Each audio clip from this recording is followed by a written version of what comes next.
Actually, I got stuck with both of my marker, and both marker are not writing now. Actually, I was using only one marker, and one marker there was a spare marker, but it also not working. So extremely sorry for the inconvenience. So we were explaining the second question. So consider the how to consider the lower limit and upper limit. We have explained. We explained the lower limit of a is 0 and the upper limit of a is 45. The lower limit of b is again 50, whereas the upper limit of b is 150. That's what we have learned. So in order to find r1, the reading of a, you have to give here r1 minus 0, because LFP of a is 0 divided by UFP of a is 45 minus LFP of a is again 0 equal to r2.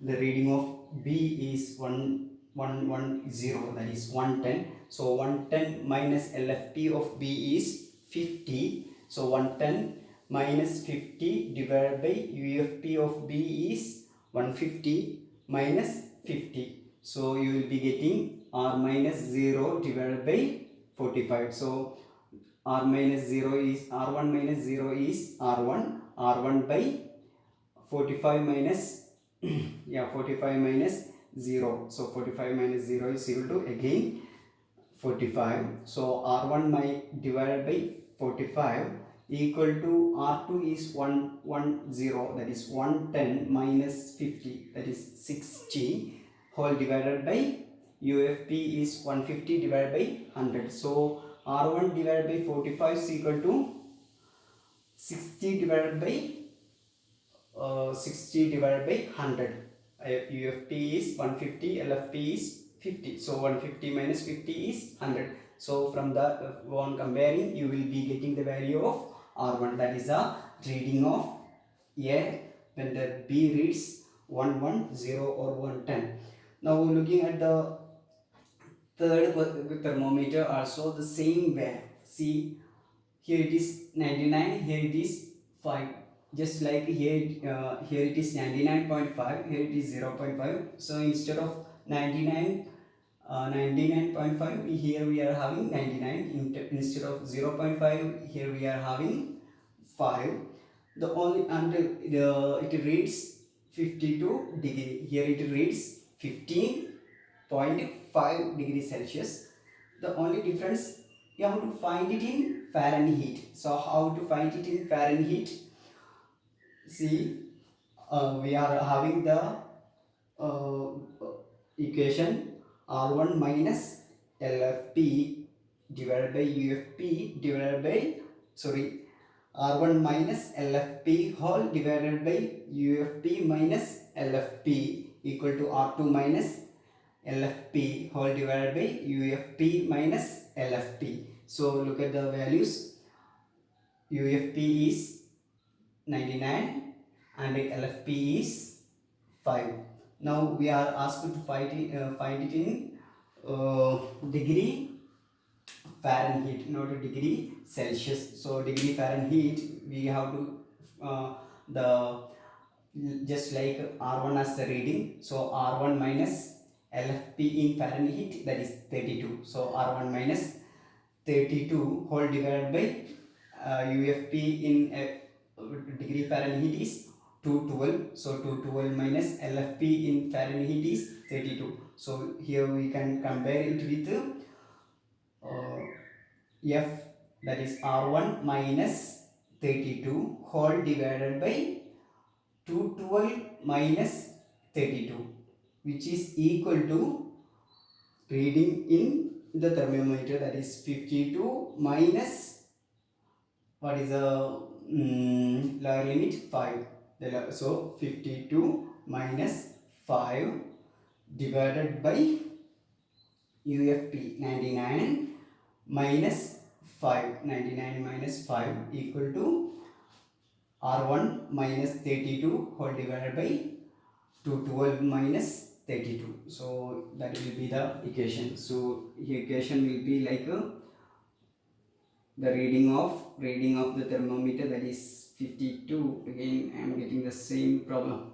52 minus 5 whole divided by 99 minus 5 equal to R1 minus 32 whole divided by 212 minus 32. So the equation is like 52 minus 5 is, we will be getting 40. Yeah, here it is 52 and here it is 5. So that is 47.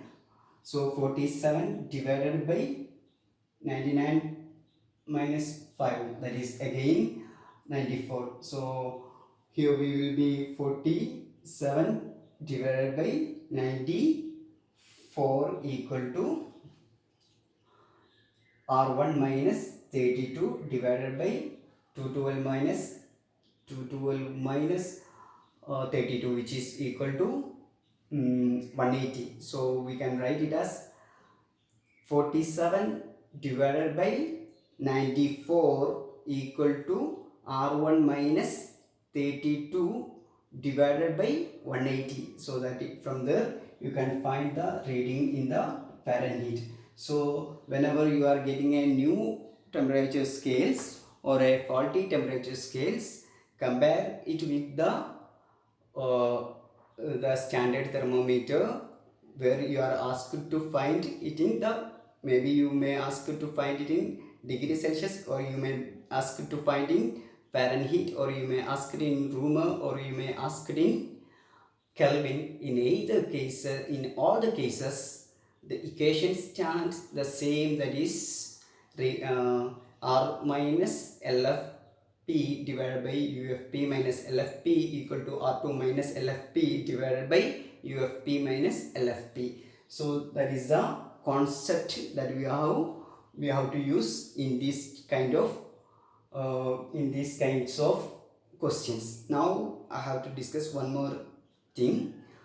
In order to find the rise or fall, you should not use this relation directly. Instead, you have to find how many divisions are there. So for example, melting point and boiling point are, we are taking the upper lower and upper limits. So 0 degrees Celsius to 100 degrees Celsius, there are 100 divisions in the centigrade, whereas the number of divisions in the Fahrenheit is 32 to 212. So 180 divisions are there.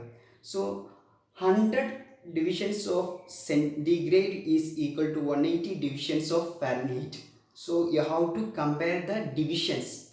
When you are asked to find the rise or fall of the temperature, you have to compare with divisions, number of divisions in the two scales.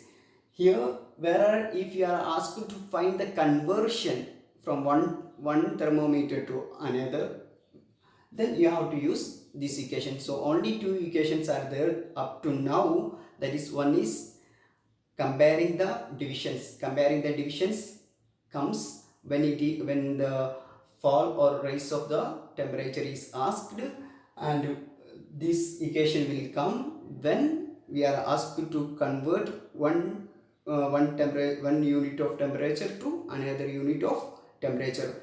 For example, if 1/4 of length of column of mercury is raised in degrees Celsius, then what would be the corresponding reading in the centigrade, in the Fahrenheit?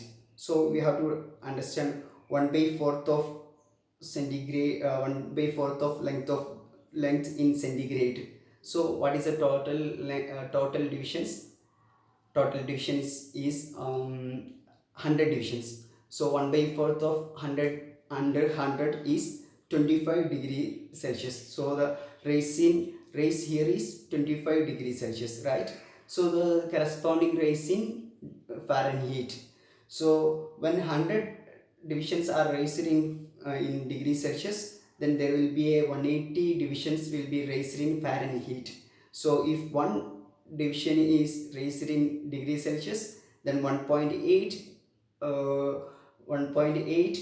degree will be rising in Fahrenheit. So if 25 degrees Celsius has raised in centigrade, then 25 into 1.8 degree Fahrenheit will be raised. Okay, so rise or fall should be compared with the number of divisions, whereas conversion should be followed in this equation. Thank you.